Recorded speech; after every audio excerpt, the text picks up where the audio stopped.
The following program, NORML Show Live, is intended for responsible adults only. We advocate for the repeal of marijuana prohibition for adults. We discuss the science, culture, and controversy about America's marijuana laws. We do not advocate or encourage any illegal activity and advise all listeners to learn their state and federal marijuana laws by visiting norml.org, NORML.org. Opinions and claims made by guests and advertisers of NORML Show Live are their own and do not necessarily reflect the philosophy and policies of NORML. Listener discretion is advised.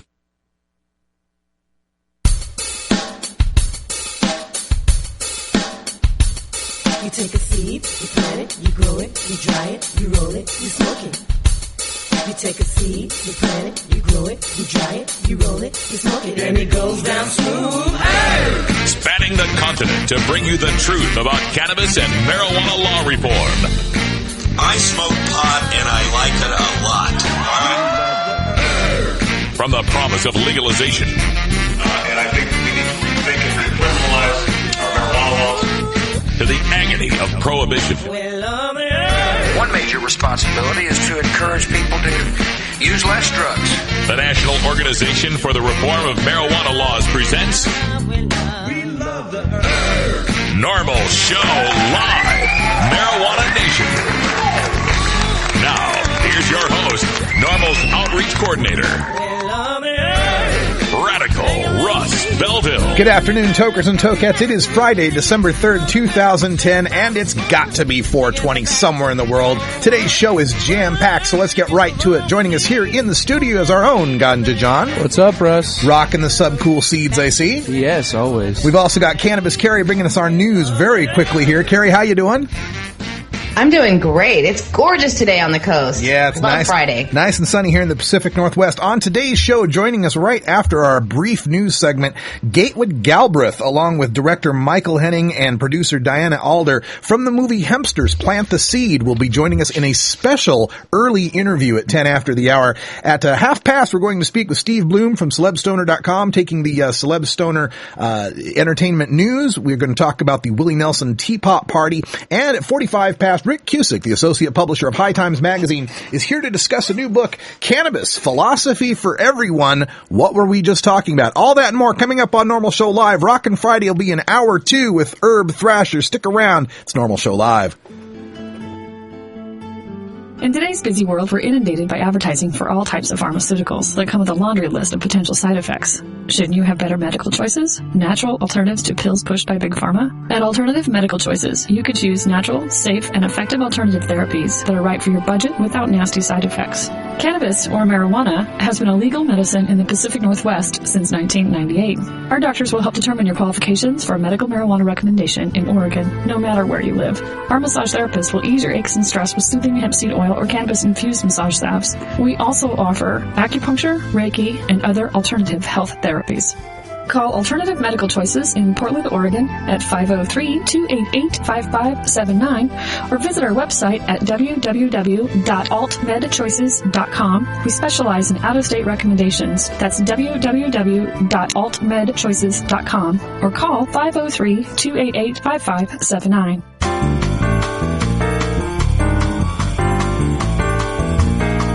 Medical marijuana, industrial hemp, consumer cannabis. It's time for this week's NORML News with Cannabis Carrie. The WikiLeaks cables release drama this week includes documents about the failed war on drugs. Classified diplomatic cables released by the website WikiLeaks revealed a growing sense of alarm within Mexico's government that the time is running out in the battle against organized drug traffickers and the fear that they will lose entire regions. Also revealed the U.S. has lost confidence in the Mexican army's ability to win the country's drug war, branding it slow, clumsy, and no match for, quote, sophisticated narco traffickers. The memo details blunders in the fight against drug cartels and a desperate search for a new strategy to save President Felipe Calderon's administration from a blood-soaked fiasco. The assessments made in a cable to Washington earlier this year are a bleak contrast to Mexican insistence that the state is prevailing in a war declared by Calderon back in 2006, even as the last 4 years have been shocking violence, corruption, beheadings, over 28,000 deaths, and some Mexican cities wavering on the brink of anarchy. The cable laments that only 2% of those detained in Mexico for organized crime-related offenses were brought to trial, and said the Army was, quote, incapable of processing information and evidence for judicial cases. Okay, this just in from the WikiLeaks. The war on drugs doesn't work. That's some interesting news coming there. Hey, Felipe Calderon, I have a new strategy for you. It's called "If you can't beat 'em, join 'em." You can't repeal the laws of supply and demand. People want marijuana, so someone's going to supply it, no matter how many guns you throw at them, no matter how much money you throw at the problem. If you can't beat 'em, join 'em. Let's legalize marijuana on both sides of the border. Let Mexicans produce it. Let Americans smoke it. Let Americans produce it. Let Mexicans smoke it. All the problems go away. Governor Chris Christie today said that he would allow 6 nonprofits to grow and sell medical marijuana when the program gets underway next July, as the original law allowed. Back in October, Christie's proposal was only for 2 producers and 4 dispensaries, which prompted support for a resolution demanding that the governor's plan be abandoned. Christie also agreed to back away from requiring doctors to determine all conventional methods of treatment had failed before recommending medical marijuana. The law only required such a step in specific conditions outlined in the bill, such as seizure disorders and glaucoma, and the government said today that that was good enough. Senator Nicholas Scutari, who introduced the original bill and the resolution to repeal Christie's new rules, was absent for this morning's press conference, and Governor Chris Christie took the opportunity to throw a dig his way, saying he had given up trying to negotiate with Scutari, who in his eyes was unwilling to compromise, saying to the press corps, quote, "I have to wonder what the motivation is, playing politics?" The governor said that within 2 years of the program going live, the administration would review the rules to determine whether they need revision.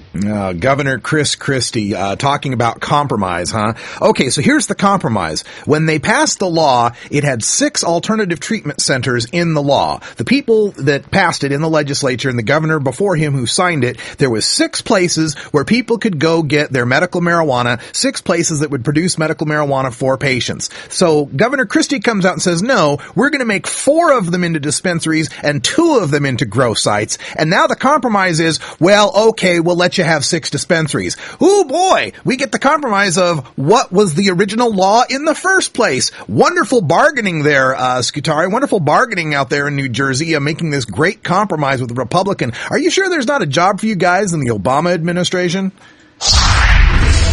And one last one. The ACLU is suing the Michigan cities of Birmingham, Bloomfield Hills, and Livonia because the 3 cities have effectively banned medical marijuana dispensaries, despite a state law approved by voters that legalizes the drug for medical purposes.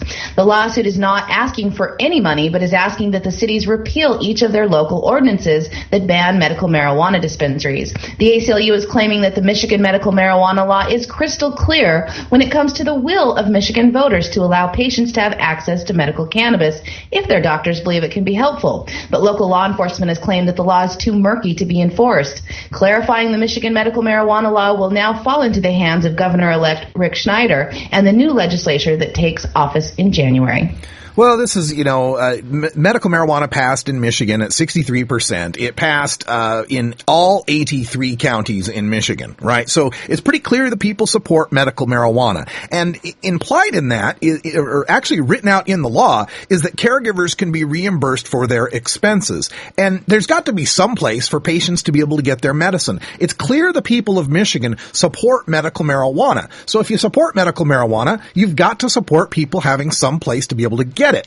The problem that crops up here, though, if you'll pardon the pun, is that the Michigan law doesn't explicitly define these dispensaries or explicitly define how they should be regulated, who can run them, where they can be, or anything like that. And then that causes problems in certain cities. Now, these cities that we're talking about in these news stories, Livonia, Bloomfield Hills, and Birmingham, have actually come up with an ordinance that says that no business shall be allowed in the city limits that violates local, state, or federal laws. And that's how they're trying to get rid of any sort of dispensary operations in their cities, is using that little trick of the federal law. Now, we've seen in cases that have come through the courts in California that local law enforcement, local officials, it's not their jobs to enforce federal law. That's the job of the FBI. That's the job of the DEA, the ATF. The federal agencies enforce federal law. Local agencies enforce local law. State agencies enforce state law. This is yet another end run around by these conservative communities that don't particularly like medical marijuana, trying to trample on people's rights who need that medical marijuana. The lawsuit from the ACLU here is for a woman in her 60s, I believe it is, who has multiple sclerosis, and she needs to be able to access medical marijuana. It's not like she's going to be able to get on her hands and knees in the garden and grow it herself. Let's come to the right decision here. I hope the ACLU's lawsuits make these people back down, or that the courts force them to allow the medical marijuana access the people of Michigan intended. All right, folks, when we come back, we'll be right back with Gatewood Galbraith, Michael Henning, and Diana Alder from Hempster's Plant the Seed. You're listening to NORML Show Live.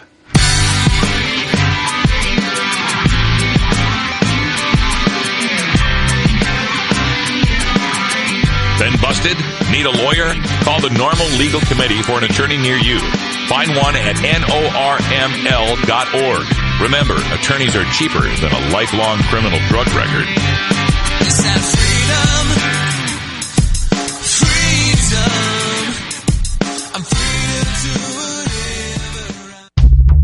to The most devastating effect of the war on marijuana is that it is a war on everyday people like you and me. All week, we speak to the doctors, scientists, celebrities, and politicians who make up the professionals fighting for cannabis liberty. But we never forget about the tens of millions who use cannabis, the millions who need medical access to cannabis, and the hundreds of thousands arrested every year for cannabis, and the tens of thousands imprisoned under our marijuana laws. At NORML, we are the Cannabis Consumers Lobby, and we take this opportunity to share the experience of our cannabis community. Welcome back, everyone. 11 after the hour. We are awaiting the call-ins from our guests, Gatewood Galbraith, who, of course, is longtime hemp advocate and run for governor a number of times. The director, Michael Henning, will be calling as well, and the producer, Diana Alder. So we figured we'd take this opportunity to play the trailer from the movie so you can see what we'll be talking about. This is the new documentary coming out, Hempster's Plant the Seed. One of the biggest problems facing the legalization of industrial hemp is its confusion with marijuana, which is, really a distant cousin. This is well-tested industrial hemp seed. From what little planning I've done, I think that should germinate. You realize you're underway? Yes, sir.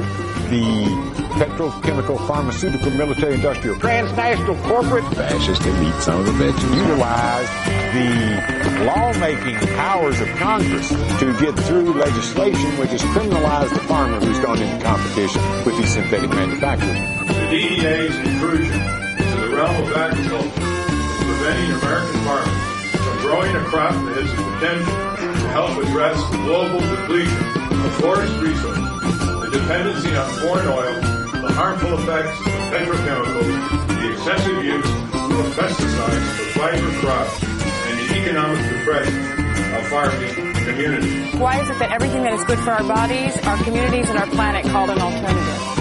An alternative to what? Hemp is the number one fiber, the number one fuel, the number one food, and number one medicine. Why the hell are we paying taxes to a government like this that doesn't represent us? We have to change our languaging and not allow them to call hemp the alternative. Hemp is the solution.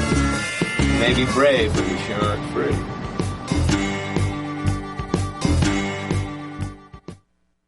Now, that's a great film, Hempster's Plant the Seed, and you can see some of the names that are in that: Willie Nelson, Julia Butterfly Hill, Merle Haggard, and Woody Harrelson, and, of course, Gatewood Galbraith. And we're still waiting for the calls to call in. We just got this booking late today, so we were moving our schedule around to try to get them accommodated, but apparently not on the line yet. So we'll continue on here. Hempster's, of course, is pointing out the move for industrial hemp, which in a lot of countries is currently grown. Australia, Canada, China even grows industrial hemp. That's right. In a communist country, they have farmers growing industrial hemp, but here in the land of the free, we are forbidden from doing so. In most situations, the industrial hemp is usually the marijuana that's contained of less than 1% THC.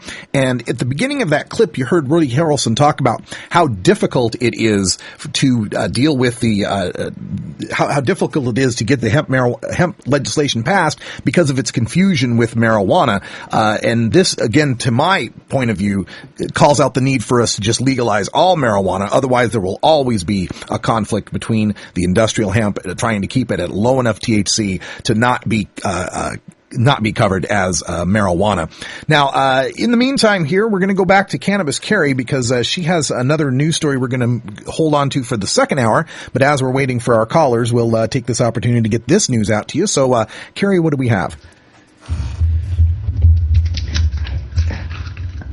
I'm here in just one moment. So sorry about that. I didn't think you were going to throw it back to me so fast, but here we go. I know. I expected the calls to come in, but we're still waiting. So that's okay. This is great because this item is from our friends at Toka the Town. A group called Overgrow the World has started the world's most literal grassroots campaign. The group's founder, Electropig von Falkengruven, probably not his real name, told Toka the Town that he wants activist and non-activist cannabis consumers to plant marijuana seeds in public in highly visible places this spring to help further the cause of legalization. A global spring planting is planned to specifically target areas that are plainly visible in order to get more national and international media coverage on the issue of cannabis re-legalization. He said that he figures the best way to bring his campaign to the streets of every town, city, and village in the world so people will see that plants are not chasing children down the street, that it might start to filter into even the most willful, ignorant person's mind.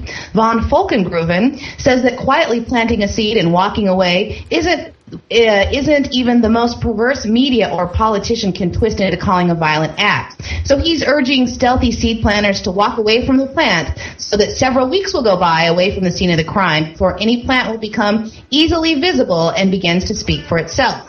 Now, he admits the idea isn't a new one, but he hopes that this spring it catches on with would-be activists to participate in this global act of civil disobedience. He was inspired by a photo on the internet that showed a rather large cannabis plant in a hanging basket on a main street in some town in southern U.S. He says the political agenda of his Overgrow the World organization is to free cannabis for all of its uses, not just the farmers or just the medical users or just the recreational users or just industry or even just manufacturing or whatever other just that you can think of. He said everyone needs free access in order to be able to make an informed decision on what uses cannabis and hemp can have for them. He said that there are two simple steps to become part of this movement. First is to save or collect or buy some cannabis or hemp seeds, and the second is to plant them next spring in a public place where they will attract the maximum amount of attention. Now, he does have a website if you're interested in learning more, although that's about it. It's at overgrow.ning.com for what it's worth.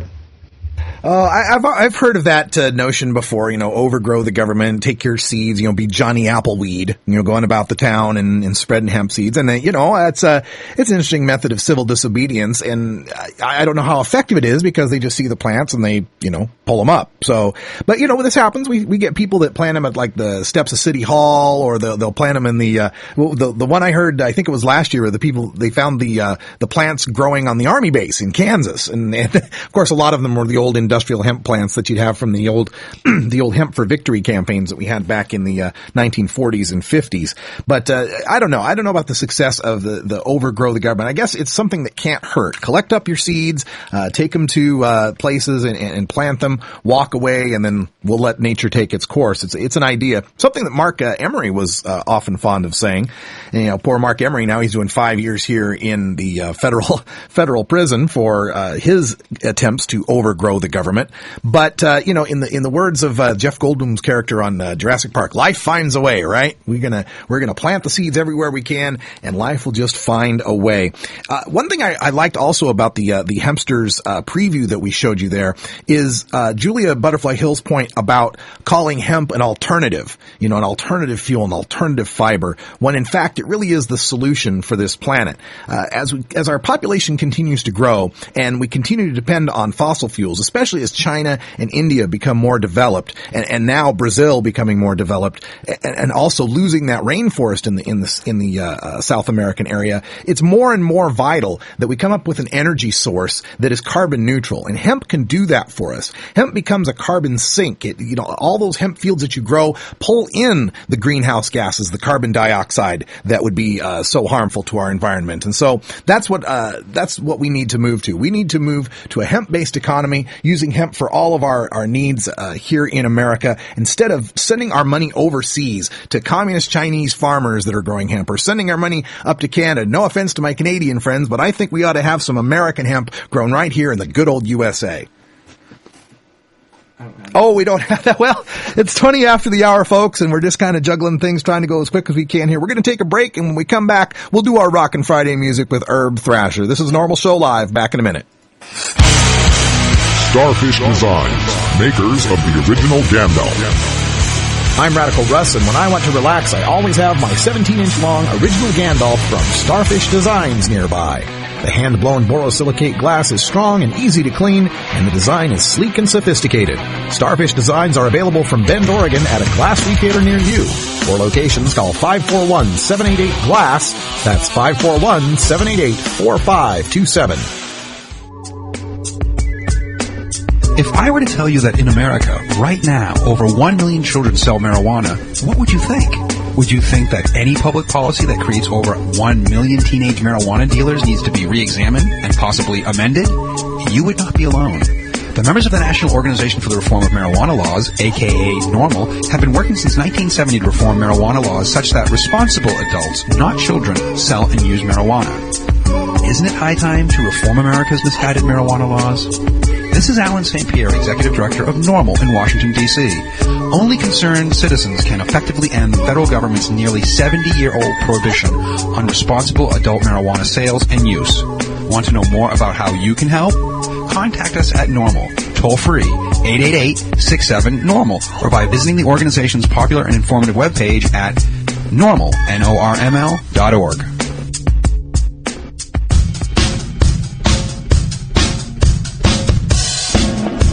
It's time for your Daily Toker Tunes, the best in 420-friendly music from all genres that uplifts, entertains, and informs the public. Our PodSafe music is donated by freedom-loving musicians who support our goal of ending adult marijuana prohibition.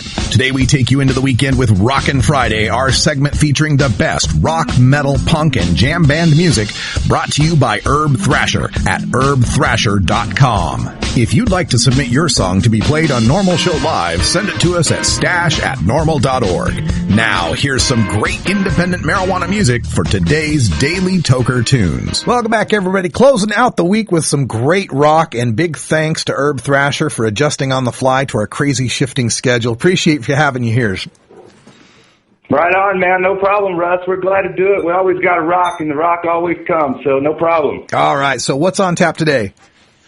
Well, before I get to the rock real quick, I do want to say that I appreciate and I'm loving all this hemp talk. It's such an important deal, and we've really got to get that going on in the news too. Prop 19 and everything's always been in the news, and hemp does seem to be forgotten a lot of times, and Hempster is definitely going to bring it back. But it's good stuff, man. I appreciate it. Yeah, and right on. We're looking forward to getting Gatewood on the show sometime. We'll talk a little bit more about it. Just got our wires crossed today. I'm sure we'll have something in the future. So let's hear the song. Right on. So we're going to stay in the stoner rock world this time, guys. And sometimes the best bands in rock and roll are the simple bands who just rock. Add a smoky tone guitar, and you get Fireball Ministry. Fireball Ministry are one of the best kept secrets of the underground. This is one stoner rock outfit that knows how to bring it, like fire. Fireball Ministry plays hard rock like it never went out of style, and this is part of what makes them great. They don't care about trends in music or for radio hits. Rather, they just want to crank out their own brand of smoky, heavy riffs, brand of rock and roll, and just rock. The Reverend James A. Rhoda II, Reverend Emily J. Burton, Reverend John G. Orsnick, and the Rev. Johnny Chow together offer up their metallic brand the faithful rock to the congregation. They're all revs. They're all revs. Dude. They're all revs, and this is the congregation today, dude. They're all revs. Okay. Fireball Ministry rule goes like this: if shit rocks, it rocks. Period. So, sit back, guys, and check out this groovy track in Fireball Ministry. It's sure to make you want to fire one up and feel like a king. Rock on, guys. Rock on, Scott.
Toker Tunes at the Stash blog by surfing to stash.normal.org and choosing Media, and then Toker Tunes from the main menu. Georgia. Hi, this is Willie Nelson, and I need your help. Alcohol prohibition didn't work in the 20s, and marijuana prohibition isn't working today. It's time we stop arresting law-abiding citizens because they prefer marijuana over alcohol. Nearly 2,000 Americans are arrested every day on marijuana charges. We're unfairly destroying the lives and careers of hundreds of thousands of people each year simply because they smoke marijuana. These are not criminals. They're average citizens like you, good neighbors who work hard, raise families, pay taxes, and contribute to their communities. We need your help to end marijuana prohibition once and for all. It's the fair thing to do. For more information, contact NORML, the National Organization for the Reform of Marijuana Laws. Call toll-free 888-67-NORML or visit their website at norml.org.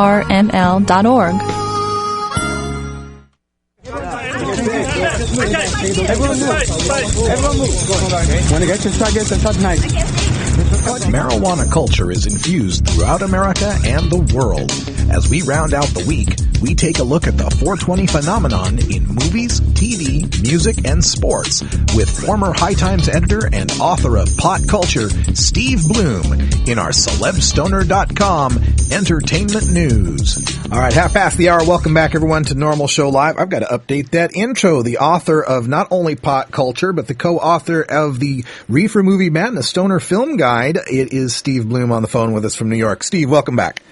Hey, Russ, how are you? Oh, I'm doing great. And, I've been looking forward to talking to you about this topic. When it comes to celebrities and entertainment and cannabis, you don't get any better story than Willie Nelson and the whole Willie Nelson bust. I just wanted to talk to you about that and the political upsurgence this has caused. This is going to be very interesting.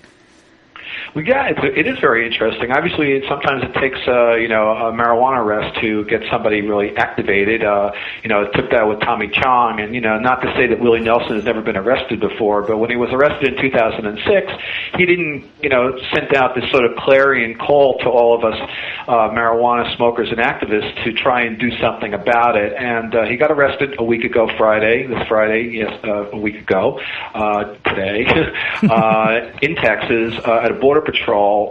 His bus was pulled over. He wasn't even on tour. He was just coming back from a Thanksgiving dinner in California, and he was heading to Austin, and he had a gig the next day or the day after, and so he was just going to get himself situated back home in Texas.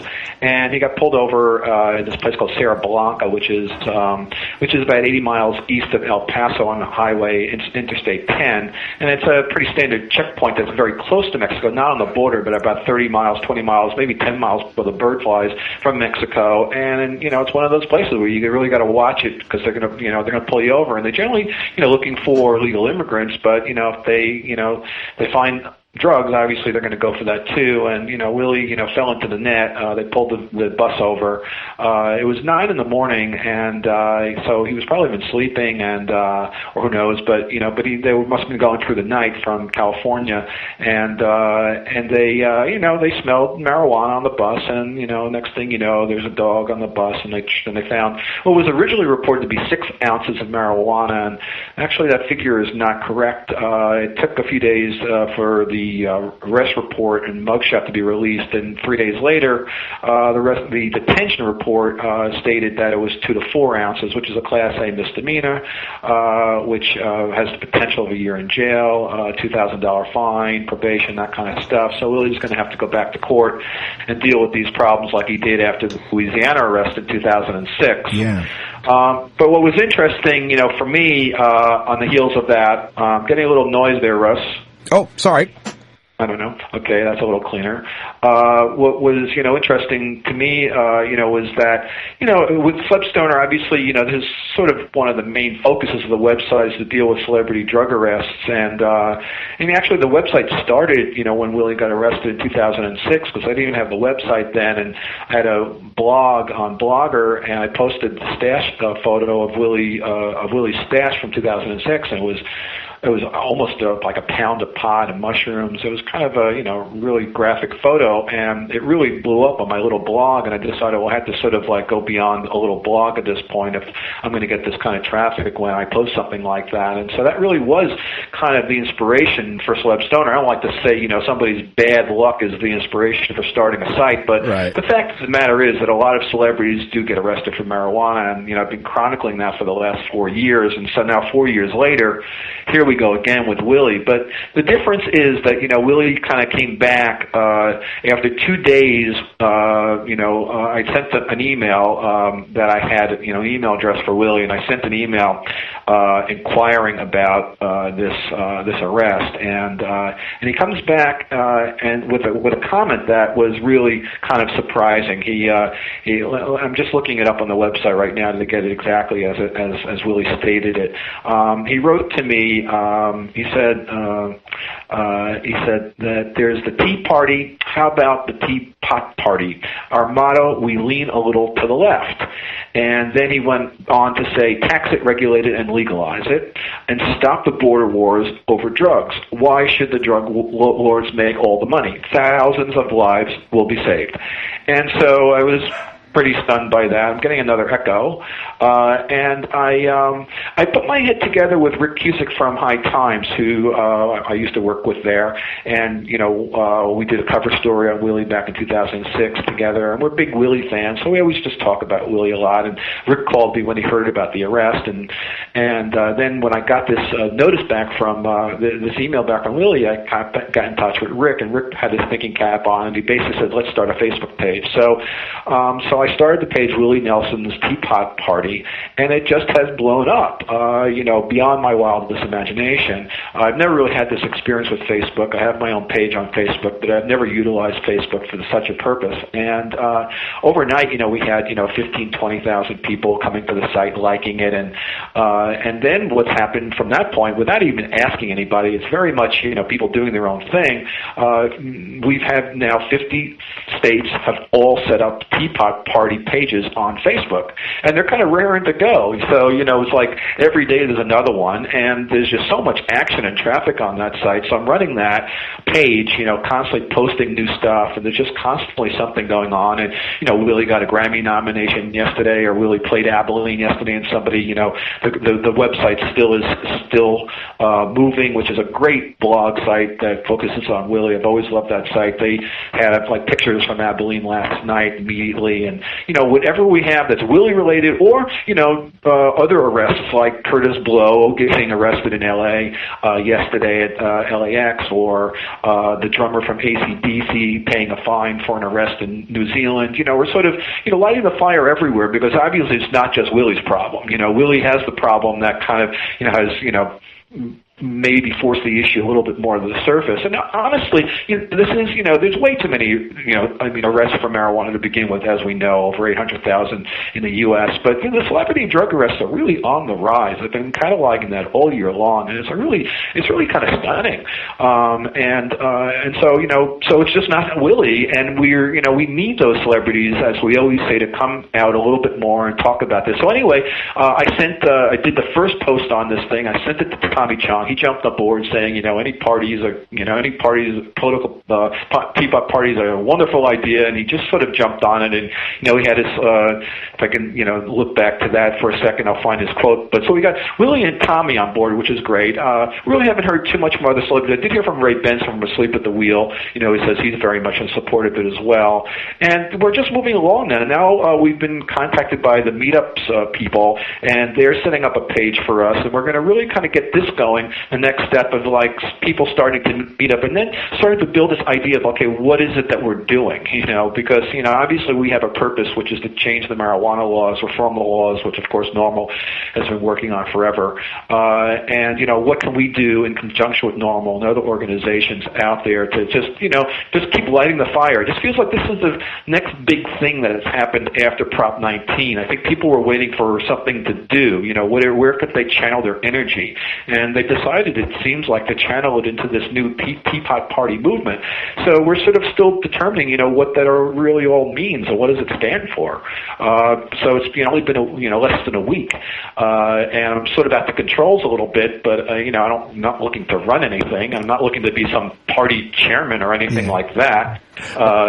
We'll get into a little more. I was just going to say that, that's an amazing that we're getting that started like that, just off of a kind of, I don't know, did you think Willie was saying it just as an offhand comment, or did he really intend to get a burgeoning political movement going? I think it was an offhand comment, and we ran with it. I was a little worried maybe Willie was going to come back and say, hey, I think you've gone a little bit overboard here.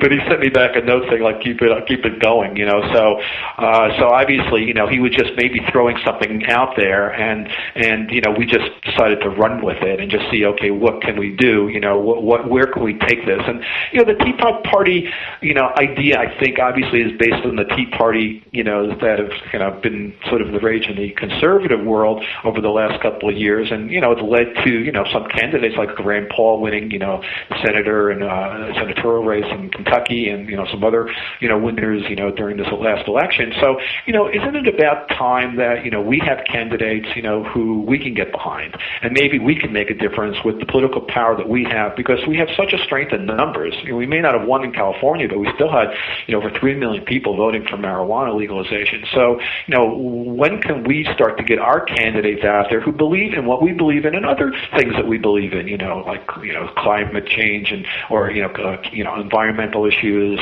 obviously economic issues, foreign policy issues, and stuff like that lean to the left.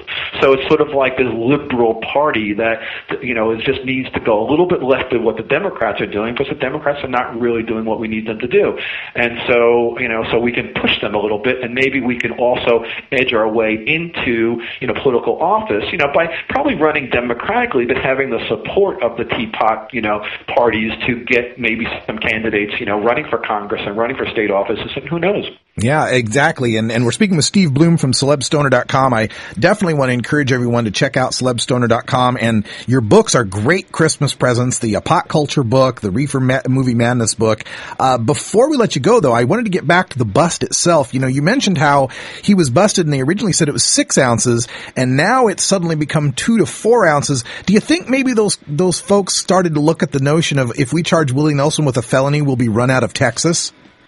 I'm not really sure, how that went. I mean, obviously you can sort of, look back and say, oh, well, where'd the other 2 ounces go, or where'd the other 4 ounces go?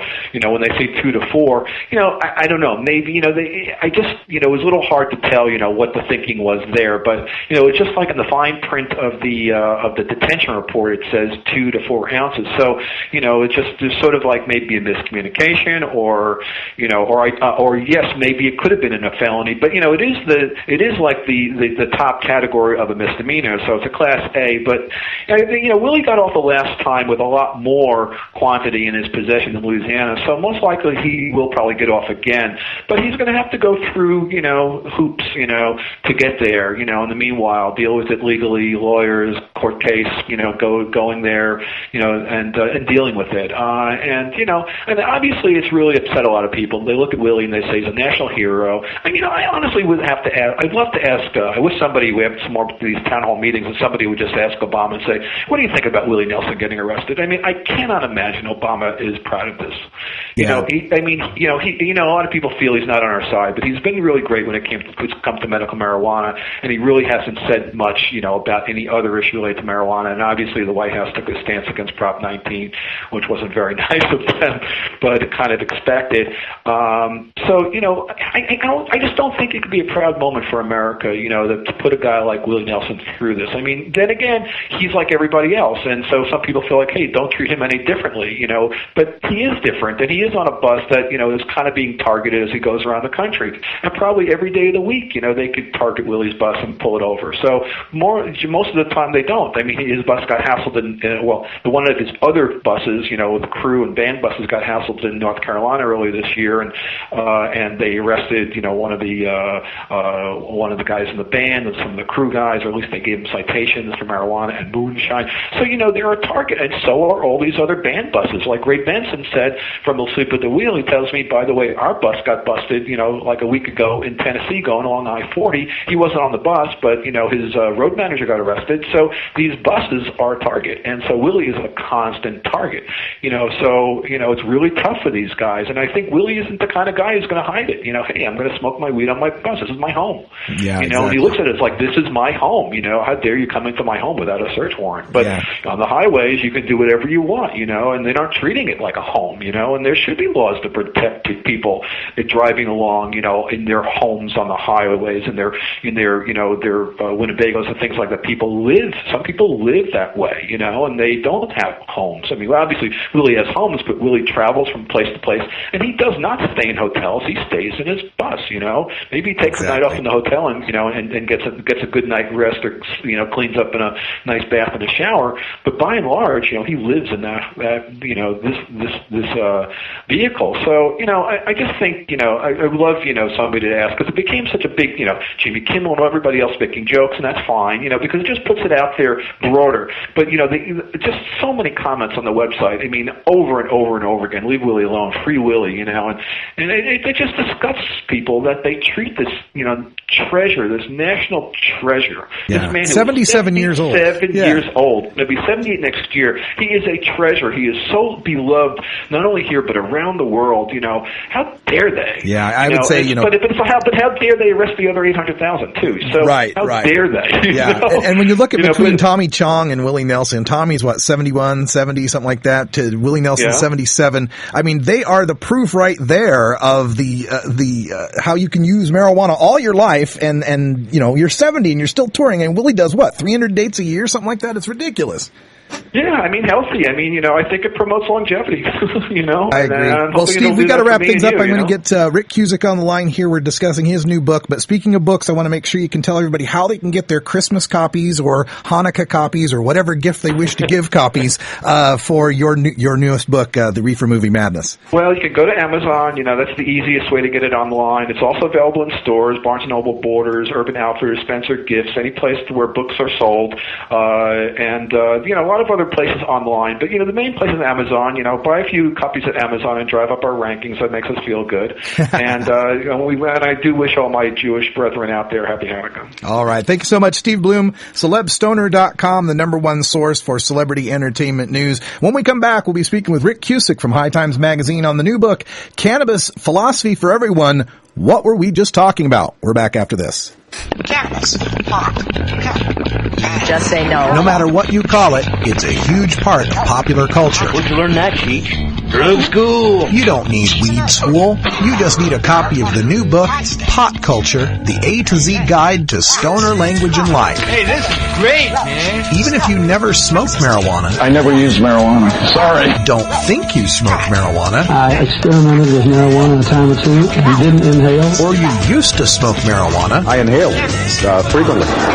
That was the point. Pot Culture by former High Times editor Steve Bloom and Shirley Halperin will answer every question you ever had about marijuana culture. Has that marijuana made it back up here yet? Check out Pot Culture, the A to Z Guide to Stoner Language and Life at Amazon.com or visit PotCultureBook.com today. Too bad, man. I just stopped smoking yesterday.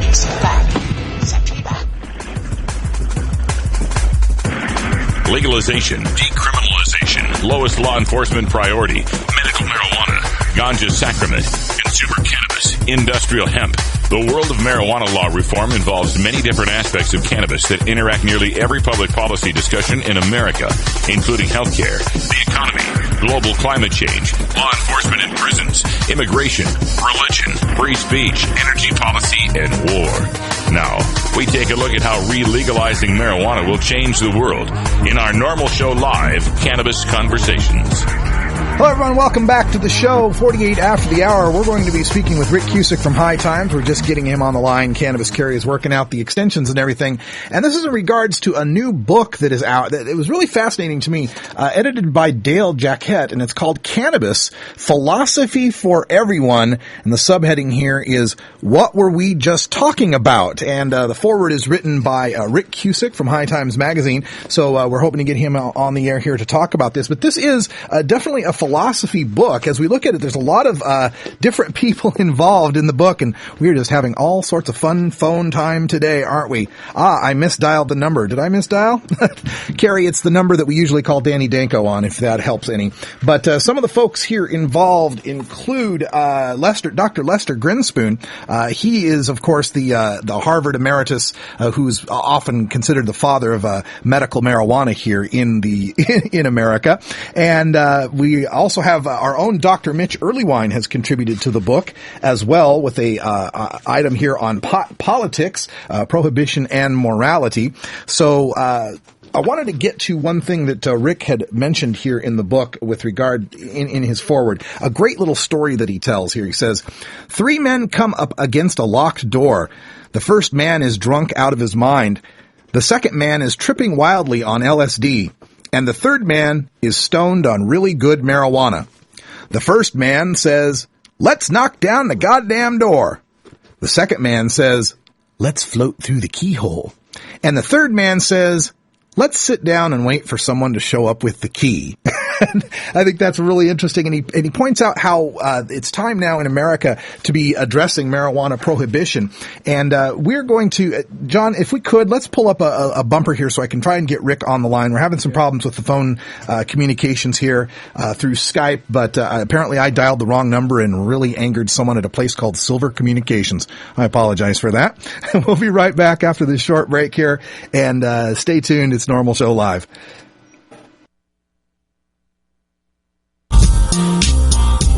In terms of legalization of drugs, I think that the battle, the war on drugs has been a utter failure.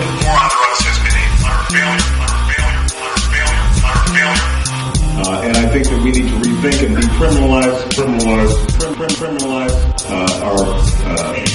our marijuana laws.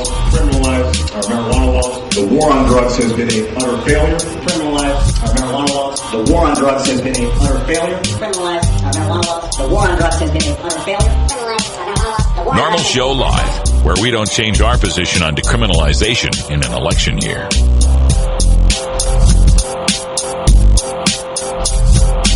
Ever wonder how often to change your bong water? The most effective method for making pot brownies? The best destinations for a ganja getaway? How to hide herb in your car? Whether to grow your own? How precisely to legalize it? Or how something as wonderful as marijuana ever got to be illegal in the first place?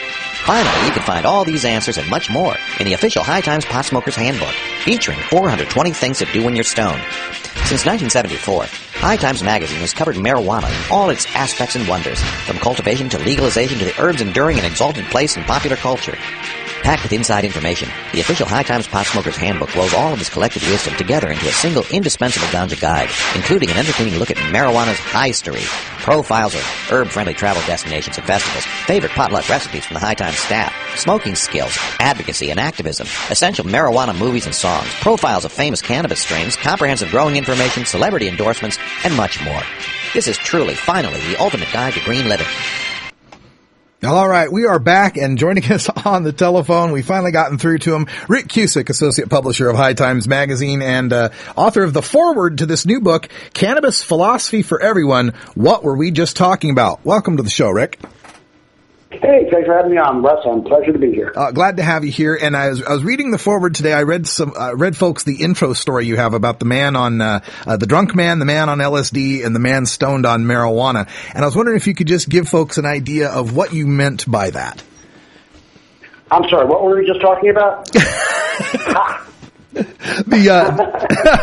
The first man drunk out of his mind, the second man tripping on LSD, and the third man stoned on marijuana come to the locked door. Yes, indeed. I've been telling that story for years. That's the Cannabis Philosophy, wherever the subtitle is. What were we just talking about? And that's the first anecdote that's in my foreword. I first heard that anecdote maybe 20, 30 years ago, and I've been waiting for the opportunity to use it. And it seemed particularly philosophical, and the thrust of this book is particularly philosophical. And the actual anecdote is the first man says, "Let's knock down the door," and the second man says, the first man's is drunk, and the second man is tripping on LSD, and the third man's on really good marijuana. And the first man says, "Let's knock down the damn door." The second man says, "Let's float through the keyhole." And the third man on marijuana says, "Let's wait for someone to show up with the key." And that's always been, I think, particularly revealing. People take different drugs for different reasons. And as we all know, alcohol can lead you to violence, and LSD can distort your perceptions. But marijuana makes you very, very, very reasonable. Yeah, and that's what this is about there. This is a philosophical discussion of cannabis. Unlike some of the other books we talk about on the show, where we're talking about the medical aspects or the industrial aspects of hemp or the legal aspects of why it shouldn't be prohibited. Here we're talking about the actual philosophy of cannabis use and the people that use it. And you wrote something in the foreword also that I wanted you to address. You say there are overblown claims on both sides of the equation, and that's referring to both people who support and oppose prohibition of marijuana. There are overblown claims on both sides of the equation, and we need to have a more disciplined discourse that philosophy provides. And you say we need to have a more thoughtful, more civilized discussion now more than ever. And could you give us an idea? Because, being on this side, being in the choir, we kind of know what the overblown claims are of the reefer madness prohibitionists. What do you think of the overblown claims on our side that we need to address philosophically? Well, these are my own opinion, and I'm sure everybody has what their overblown claims might be. But a lot of times, because we are an embattled class, we have a tendency to overamp, not all of us certainly, but a lot of us have a tendency to overamp the position of marijuana within the world, in my opinion. We talk about marijuana can save the planet. I'm not sure it can save the planet. We have very, very difficult and nuanced problems in this world. But what marijuana can do is it can help cure the planet. And what it can do is it can act as an agent for good in a world where evil often flourishes. Saving the planet is going to be a lot harder than any one substance or any one philosophy can allow. We have a lot of times people saying that, I have a lot of different opinions on this. I think that, people make claims recently, most controversially, about marijuana being able to cure cancer. Whereas I think that marijuana can mitigate cancer, and I think that's been proven. And I think that cancer is a catch-all for a lot of different disorders. I think that to say that it cures cancer is an overblown statement. That, of course, is my own opinion, and it's subject to argument by a lot of different people. But I think that we need to have reasonable discussions, because right now we are on the precipice of legalization. And in order to get legalization, we can agree amongst ourselves that marijuana should be legalized, but in order to get legalization, we need to convince other people to jump on this side of the fence. And we're not going to do that verbally. We're going to do that by having reasonable discussions that address both ends of the equation. We're speaking with Rick Cusick, associate publisher of High Times Magazine. And just a programming note, we will run long today because we have other guests calling in, Gatewood Galbraith, Michael Henning, and Diana Alder, who we'll get to right after our discussion here with Rick Cusick on this new book, Cannabis Philosophy for Everyone. And as we look through the book, it's really interesting in how it's broken down, the different ways. And again, the editor of this book, Dale Jacquette, the way he broke this down into different categories. We have cannabis phenomenology, marijuana and spiritual enlightenment, creatively high, psychosociological dimensions of cannabis culture, cannabis ethics and politics, and a wonderful cast of contributors that contributed to this book. Rick, what did you find most fascinating in reading this book? What things were opened up in your mind by some of these contributors? Well, when I was asked to contribute the introduction, the forward to the book, I got an advance copy, and I sat down and I dutifully read every essay in the book, and it opens with Lester Kuhn's wonderful essay on his Cannabis Odyssey. And then what I noticed right after that, the very next essay, was an anti-cannabis viewpoint. And back and forth, with even though I come to believe Dale is certainly falls on our side of the equation here, he has created a group of essays, some of which argue in favor of cannabis, and some of which argue against cannabis, and some of which fall in the middle and ask philosophical questions about it. What I experienced most, of course, I read the things like Lester's essay and Mitch Irwine's essay that I agree with intrinsically. But, reading the anti-marijuana people, I had a lot of fun because I would just sit there and go, what a load of rubbish. What a bunch of crap. And those moments, I think, were the most enjoyable moments of the book in a lot of ways, because I've read the Preaching to the Choir and a lot of the books that I'm sure you have on your show, and certainly the ones that I've read. They tell me things I already agree with. These other essays sought to challenge my own assumptions, but they didn't succeed, because I kept finding myself going, what a load of crap, and finding huge holes in their arguments, and it just really was quite gratifying and enjoyable to read such ridiculousness. I also liked, in reading your foreword, you mentioned being a father and raising your daughter, and how we can't really predict what marijuana legalization will do. It will have benefits, it will have detriments, and you point out that, it might be good that we stop arresting 800,000 Americans every year for this, but will it make it harder to raise your teenage daughter? Let's talk about that a little bit, about how we get through to parents, because those seem to be the people demographically that are the ones that are in the way of legalization. Well, yes and no. I mean, first of all, there are, among the 25 million Americans that smoke marijuana every year, there's an invisible nation of parents within that number.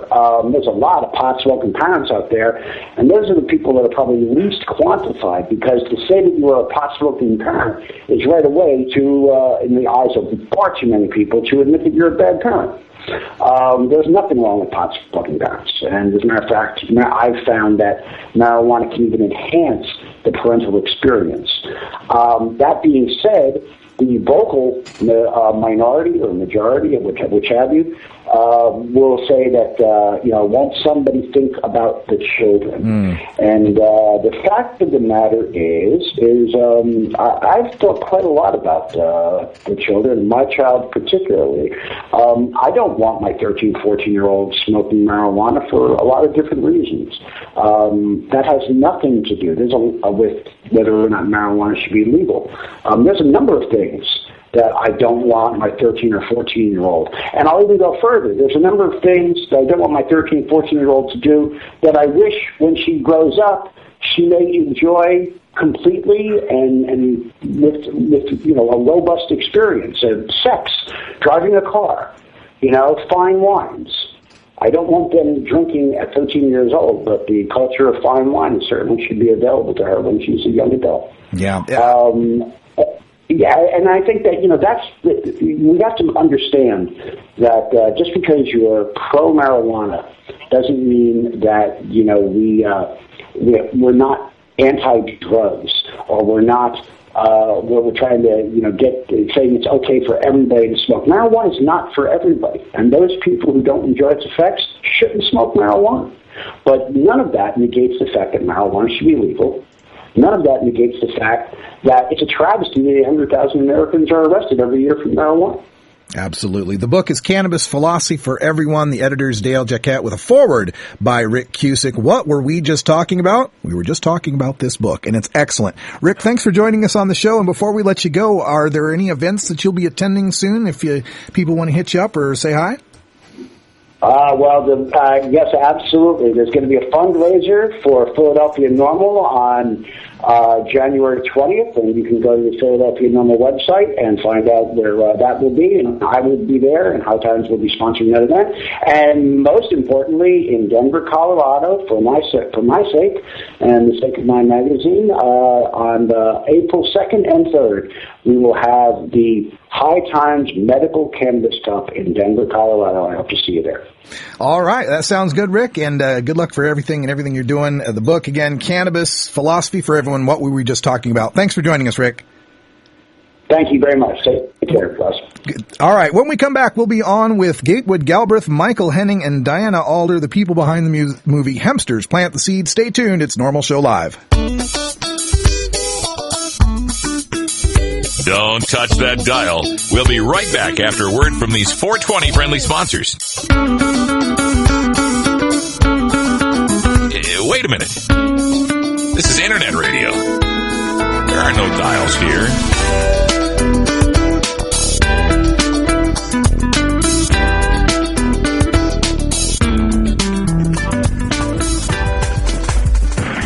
Legalization, decriminalization, lowest law enforcement priority, medical marijuana, ganja sacrament, consumer cannabis, industrial hemp. The world of marijuana law reform involves many different aspects of cannabis that interact nearly every public policy discussion in America, including healthcare, the economy, global climate change, law enforcement in prisons, immigration, religion, free speech, energy policy, and war. Now, we take a look at how re-legalizing marijuana will change the world in our NORML Show Live Cannabis Conversations. All right, thanks for staying with us for this extended version of NORML Show Live. Joining us by telephone, I hope, is Gatewood Galbraith. Gatewood, are you there, sir? Yes, sir, I am. Glad to have you. And also, can you hear me? I can hear you just fine. We've also, I'm thinking Michael Henning and Diana Alder. Are you available on the line as well? Oh, okay. Maybe they're not hearing us, but Gateway, we'll go ahead with you here. We're talking about the movie Hempsters, Plant the Seed, and this is a documentary been in the making for a while, and you're featured prominently in it. Tell us about the documentary and what we're trying to accomplish here. Well, I'm from Kentucky and have been politically involved in trying to get the laws changed there for some time. And given Kentucky's history and heritage as the world's largest cannabis producer for over 100 years, we thought it would be a good place to start the battle. And in 1990, early 90s, Woody Harrelson came to Kentucky to plant some hemp seeds to challenge the law. And his escapade was filmed by Michael Henning and the folks with his group. And as they were there, they began archiving interviews with other activists in the realm of changing the marijuana laws. And so they got to Woody, they got to Willie Nelson, they got to Merle Haggard, they got Julia Butterfly Hill, and then they got me. And so they put this together. They followed our efforts over many years, and they put this together in a film that examined the entire concept of changing the laws over about a 16 to 18 year period of time. And it's been updated, and it's been contemporized, and it's having its world premiere at the Artivist Film Festival here on Hollywood Boulevard in Hollywood, and it shows tonight at 9:15. And it's a great film. It captures a lot of stuff that should have been archived and is dutifully done. And it's an interesting film, and it's going to get worldwide distribution after this film festival. That's excellent, and we love seeing more stuff. You know, one of our contributors is a vendor who does a lot of vending of hemp products, and of course he has to get all his products from China or Canada or Australia, all these other countries. And when we started mentioning that we're going to have you on the show and we're going to be talking about hemp, he was very, very excited about that. What are some things about hemp legalization here that you find are most troubling? What are some of the roadblocks we need to get past in order to legalize industrial hemp? Well, I'm kind of taking a look at it from a little different perspective than a lot of folks. I was the first hippie, I guess, to write a plan for legal marijuana for its economic benefits. I wrote that in 1976 and talked about recovering the economy, and especially the depressed economy of Kentucky, by rediscovering its history and its heritage, and rediscovering cannabis as a crop in all of its aspects, both the industrial textile and the medical smoking part of it. And but what I'm taking a look at, and what really motivates me, is the fact that by their illegalization of this plant, the people in charge, the man, has severed our relationship with the natural cycle of things. That they have taken upon themselves telling you that you can't plant a seed in God's earth. I don't care if it's a widget, much less marijuana. If they tell you you can't plant a seed in God's green earth, what they're doing is severing the most basic relationship we have in this birth cycle with our nature and with Mother Earth. So I think in order to do that the government has to have extraordinarily persuasive information that by planting that seed that you're harming yourself or other people. And not only do they have extraordinary information, they don't have one iota of information that says planting the seed is going to act to the detriment of the human individual. And in the United States of America, a true patriot and a nationalist, we ought to have much more freedom than to be able to be self-determinative and sovereign human beings to be able to plant seed in the earth to consume the green natural plant that comes up out of it. So hemp and cannabis became iconic on the turnaround from America as the home of the brave and land of the free over to a depressed, controlled economy and controlled population. And so, given the history and heritage of Kentucky as the leadership in that, I thought it was important that the challenge to this fascism, the challenge to this tyranny, come from a state like Kentucky. And so, since someone else was doing it, I kind of stepped up and took the leadership role on that. I wanted to thank Rick Cusick. I want to thank all the heroes that have gone before us in what they're trying to do. Jack Hare became a real dear friend of mine, and I delivered his eulogy at his funeral. And so I want to pay tribute to all the activists out there. And this film, The Hipsters, is a tribute, in fact, to many folks. We're going to dedicate it to Jack Hare tonight at the premiere on Hollywood Boulevard. That's excellent. This is at the Artivist Film Festival taking place Hollywood Boulevard, 9:15 p.m. Pacific time. We're speaking with Gatewood Galbraith, a longtime hemp activist and, of course, a former candidate for governor in Kentucky. Candidate now, my friend. You're running again. I'm running for governor. Oh, excuse me. I'm running as an independent in November 2000. Well, I've run before. I'm running as an independent candidate in 2011, and it looks just absolutely excellent. We had the chance to put Kentucky at the forefront and to break a lot of new ground. If I get to be governor, the whole ball game changes. Absolutely. We're going to ground everyone. The helicopters hovering over the fields and gardens of the people of the state of Kentucky. This is America, not Afghanistan, and we're not an occupied territory, and we're not going to treat our citizens like we are one. Our fathers and grandfathers didn't fight on the beaches of Normandy and Iwo Jima, so you have to pee in a cup to hold a job in America. That's right. We're going to try to lift Kentucky out into prosperity by rediscovering the principles that made America great, the sovereignty of the individual, self-determination, and rights to privacy, which have been absolutely decimated in this war on the people in the guise of the war on drugs. Yeah, absolutely. Well spoken, sir. You mentioned how the government is, the man is keeping us down by, breaking our bond with the most sacred thing we can do, plant a seed, something that connects us to the earth. And you say they should have to demonstrate, a great harm in order to have that power. And, in that respect, with that in mind, do you see that cannabis as a recreational substance or as a drug, so-called drug, impedes the fight for legalizing industrial hemp because the man can say, well, there's a harm from the drug. Do you see that?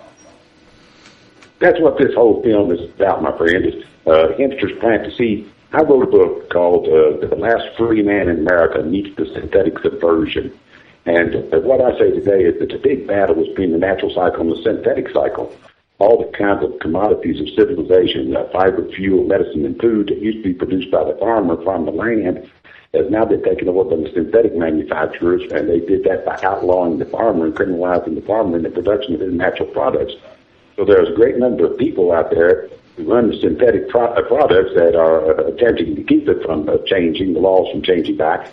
I call them the petrochemical, pharmaceutical, military, industrial, transnational, and corporate fascist elite son of a bitches who see the Constitution and the Bill of Rights as impediments. Are you getting that distracted noise too? Oh, I'm sorry about that. We've got it. Hold on. There you go. That's no longer there.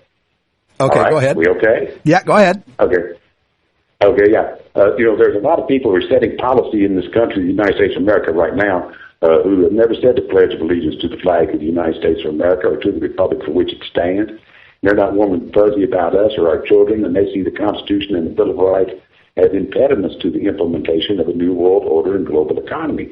And as I say, I call them the petrochemical, pharmaceutical, military, industrial, transnational, corporate fascists and meat son of a bitches, who are taking the cannabis plant, which is the most productive and the most valuable plant ever domesticated by man. It's not the answer to all the world's problems, but it sure is iconic in that it's the answer to more than any other plant is. And so they are dead set against the people reclaiming this plant as a heritage and as a tool to make life look better for everybody. So I think that they're going to throw everything, including the kitchen sink, at us to try to keep us from making the change in these laws. But I favor what my friend Mark Emery says when his slogan is "Overgrow the government." And I think that the critical mass has been reached in that. And I think that the laws are going to change, but what we must do is keep it in the hands of the people who are putting the market together right now and have put the market together, and keep it out of the hands of corporate America. They're up to no good, and we ought not let them have it. Absolutely. The movie is Hempsters Plant the Seed. It's at the Artivist Film Festival tonight, Hollywood Boulevard, Hollywood, California, 9:15 p.m. And Gatewood Galbraith, you're running for governor of Kentucky. How can people help you in the fight to claim that office? Thank you so much, my friend. I've run before, but this time the dissatisfaction is so broad and deep that a lot of people want to vote for change that never did before. They can go to gatewood.com, see what it's all about, and I'll give you the world's shortest political speech. If I was going to lie to you, I'd already been elected governor. Thank you so much, Gatewood Galbraith, and good luck in the governorship of Kentucky. Well, folks, extra long version here of Normal Show Live. We'll have the replays on at 3, 5, 7, and 9, and you can get the download at iTunes or at our blog, stash.normal.org. Stay tuned. We got another 45 minutes of show coming up here. We'll have Toker Talk Radio, hang out and chat. For Cannabis Carrie and Ganja John, I'm Radical Russ. Have yourself a great weekend, and until next time, take care of each other, Tokers.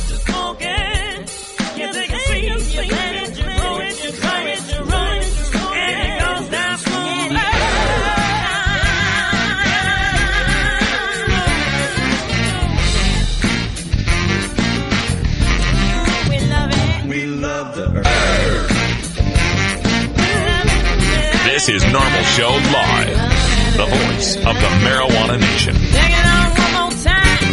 You take a seed, you plant it, you grow it, you dry it, you roll it, you smoke it. You take a seed, you plant it, you grow it, you dry it, you roll it, you smoke it. You take a seed, you plant it, you grow it, you dry it, you roll it, you smoke it, and it goes down smooth.